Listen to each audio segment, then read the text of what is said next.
सत्संग जी, प्यार से बोलिए धन्यकार जी। आज का विषय है समर्पण। समर्पण भक्ति का एक अभिन्न अंग है। जीवन में जब तक समर्पण नहीं होता तब तक भक्ति का हम आनंद ही नहीं ले पाते। समर्पण यूं तो एक शब्द है, लेकिन ये जीवन जीने की कला भी है। जो समर्पित है वो जीवन के हर क्षेत्र में आनंदित और उत्साहित भी है, क्योंकि उसे परमात्मा के अलावा और किसी का परवाह नहीं होता। मन में परमार्थ और परमात्मा ही विराजते हैं और हर समय इसीलिए भक्त आनंद में रहते हैं, क्योंकि उनका जीवन समर्पित होता है मानवता के लिए और परमात्मा की भक्ति के लिए। महात्मा भूपेंद्र बेकल जी ने बहुत अच्छी कुछ लाइनें कही हैं। भक्ति है नाम समर्पण का, भक्ति में शर्त नहीं चलती, बेशर्त समर्पित हो पाए ये दास तुम्हारे चरणों में। कि अगर भक्ति है और मन में समर्पण है तो भक्ति का आनंद है। लेकिन अगर हम शर्तें रखते हैं कि हमारा ये हो जाए, हमारा वो हो जाए, या हमें ये मिल जाता या वो मिल जाता, तो यहाँ पे शर्तों पे हमारा भक्ति कहीं ना कहीं अधूरा सा हो जाता है। इसीलिए महापुरुषों ने हमेशा समझाया कि बेशर्त समर्पित हो पाए ये दास तुम्हारे चरणों में, कि हम बिना कोई कंडीशन, बिना कोई टर्म के अपने आप को अगर समर्पित करते हैं तो यही हमारी सच्ची भक्ति है।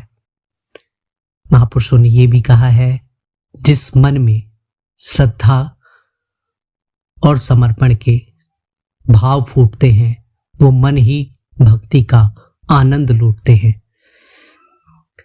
भगवान श्री राम के अनन्य भक्त हनुमान जी, जिन्होंने समर्पण ही सीखा था और हमेशा अपने मन में एक बात रखते थे, राम काज बिन नहीं विश्राम, कि परमात्मा के काम के अलावा, परमात्मा की सेवा और गुरु के आदेश के अलावा और कोई काम हमें नहीं करना, और इसके अलावा हमें आराम भी नहीं करना। आइए हम सभी सतगुरु के वचनों को हृदयंगम करें। महापुरुषों के जो भी वचन आते हैं उसे हृदय में बसाएं, उसे कर्मों में आचरण रूप दें, तब हमारा जीवन सुंदर होगा। समर्पण अपने आप में बहुत कुछ सिखा देता है। अगर हम घर के दायित्वों के प्रति समर्पित हैं तो हम हर एक जन से प्यार से बातें करते हैं, प्यार भरा व्यवहार रखते हैं।